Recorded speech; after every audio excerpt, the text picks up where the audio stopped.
ఇక తదుపరి అరకు లోక్సభ అరకు పార్లమెంటులోకి వెళ్దాం. చాలా ప్రత్యేకమైనటువంటి నియోజకవర్గం ఇది.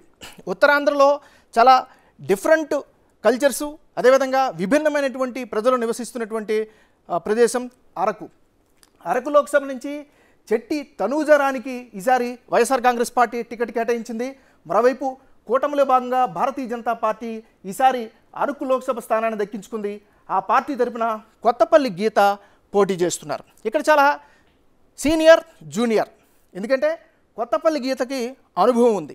ముఖ్యంగా 7 నియోజకవర్గాలు అరకులో మనం చూసుకున్నట్లయితే పాలకొండ, కురుపాం, పార్వతీపురం, సాలూరు, అరకు, పాడేరు, మరి ముఖ్యంగా రంపచోడవరం. ఇప్పుడు మనం చెప్పుకున్నటువంటి ఈ 7 నియోజకవర్గాల్లో కూడా ఎస్టీ బెల్ట్గా మనం చెప్పుకోవచ్చు. సో గిరిజన ప్రాంతంలో ఉన్నటువంటి ప్రదేశం గతంలో 2019 కావచ్చు, అంతకుముందు 2014 కావచ్చు, 2009లో కావచ్చు, సంప్రదాయంగా ఇదంతా కూడా కాంగ్రెస్ బెల్ట్గా చెప్పుకోవచ్చు. సో అక్కడి నుంచి ఈసారి కొత్తపల్లి గీత పోటీ చేస్తుంది. అయితే ఇక్కడ కొత్తపల్లి గీతకి సంబంధించి ఇంకొక అనాలిసిస్ ఏంటంటే, మొదటి నుంచి కూడా ఆమె అక్కడి నుంచి ఎంపీ స్థానానికి పోటీ చేస్తారని బలంగా ఆమె డిసైడ్ అయ్యింది.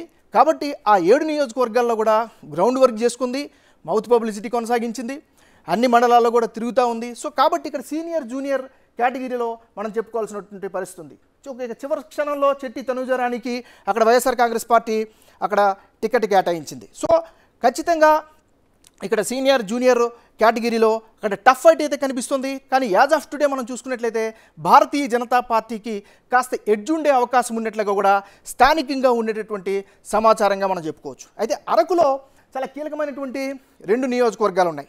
ఒకటి పార్వతీపురం. వైఎస్ఆర్ కాంగ్రెస్ పార్టీ ఆవిర్భవించిన తర్వాత పార్వతీపురాన్ని మన్యం జిల్లాగా ప్రకటించారు. దానికి హెడ్ క్వార్టర్ పార్వతీపురం నియోజకవర్గం.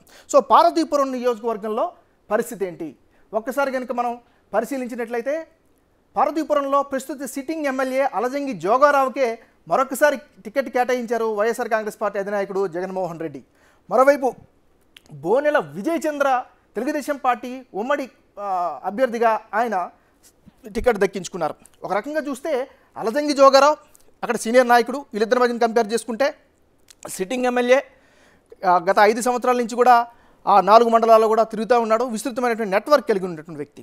అయితే ఆయనకి సాధారణంగా ఉండేటువంటి ప్రజా వ్యతిరేకత కావచ్చు, లేదా లోకల్గా ఉండేటువంటి ఇష్యూస్ కూడా కావచ్చు, ఆయనకు ఒక రకమైనటువంటి మైనస్ అయ్యే అవకాశాలు కనిపిస్తున్నాయి. మరోవైపు బోనెల విజయ్ చంద్ర విషయంకి వస్తే మొదటిసారిగా ఎన్నికల్లో పోటీ చేస్తున్నప్పటికీ కూడా జనసేన పార్టీతో పొత్తు పెట్టుకోవడం వల్ల ముఖ్యంగా యువతలో చాలా పాపులారిటీ సంపాదించాడు అనేటటువంటిది ఒక అంచనా స్థానికంగా వస్తున్నటువంటి సమాచారాన్ని బట్టి మనం చూసుకోవచ్చు. సో యాజ్ ఆఫ్ టుడే మనం కనుక ఇక్కడ పార్వతీపురం కనుక చూసుకుంటే అయితే టఫ్ ఫైట్ అయితే కనిపిస్తోంది. బోనెల విజయ్ చంద్ర అయితే పాపులారిటీ నెమ్మదిగా గెయిన్ చేస్తున్నప్పటికీ కూడా యాజ్ ఆఫ్ టుడే ఇప్పటికిప్పుడు కనుక ఎన్నికలు జరిగినట్లయితే స్థానికంగా ఉన్నటువంటి మూడుని బట్టి చూస్తే అలజంగి జోగారావుకి అంటే వైఎస్ఆర్ కాంగ్రెస్ పార్టీకే పార్వతీపురంలో గెలిచే ఛాన్సెస్ అయితే కనిపిస్తూ ఉన్నాయి. మరోవైపు పాడేరు నియోజకవర్గం, ఇది చాలా ఇంట్రెస్టింగ్ ఫ్యాక్టర్. ఎందుకంటే ఇటువైపు విజయనగరం కావచ్చు, విశాఖపట్నానికి కావచ్చు, కాస్త దూరంగా ఉండేటటువంటి ప్రాంతం పాడేరు. ఆల్మోస్ట్ ఎక్కువ మంది గిరిజనులు నివసించే ప్రాంతం. ఇక్కడ మత్స్యరాజు విశ్వేశ్వరరాజు వైఎస్ఆర్ కాంగ్రెస్ పార్టీ తరపు నుంచి టికెట్ దక్కించుకున్నారు. గిడ్డి ఈశ్వరి సీనియర్ నాయకురాలు, గతంలో గెలిచినటువంటి అనుభవం ఉన్నటువంటి నాయకురాలు గిడ్డి ఈశ్వరికి దక్కించుకున్నారు. గిడ్డి ఈశ్వరికి ముందు వేరే వ్యక్తి అనుకున్నప్పటికీ కూడా చివరి నిమిషంలో మళ్ళీ గిడ్డి ఈశ్వరికి టికెట్ ఇవ్వాల్సినటువంటి పరిస్థితి వచ్చింది అక్కడ ఉన్నటువంటి లోకల్ ఇష్యూస్ వల్ల.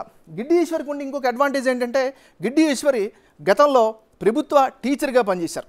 అదే ప్రాంతంలో ఆ 7-8 నియోజకవర్గాల్లో ఆమెకి చాలా పాపులారిటీ ఉన్నటువంటి పరిస్థితి ఉంది. స్థానిక సమస్యలు కావచ్చు, లేకపోతే స్థానిక ప్రజలతో ఒక అవగాహన ఏర్పడినటువంటి వ్యక్తి గిడ్డి ఈశ్వరి. అదేవిధంగా మత్స్యరాజు విశ్వేశ్వరరాజు విషయంకి వస్తే ఆయన స్థానికుడే, స్థానికంగా ఉన్నటువంటి అందరినీ కలుపుకెళ్ళేటటువంటి మనస్తత్వం.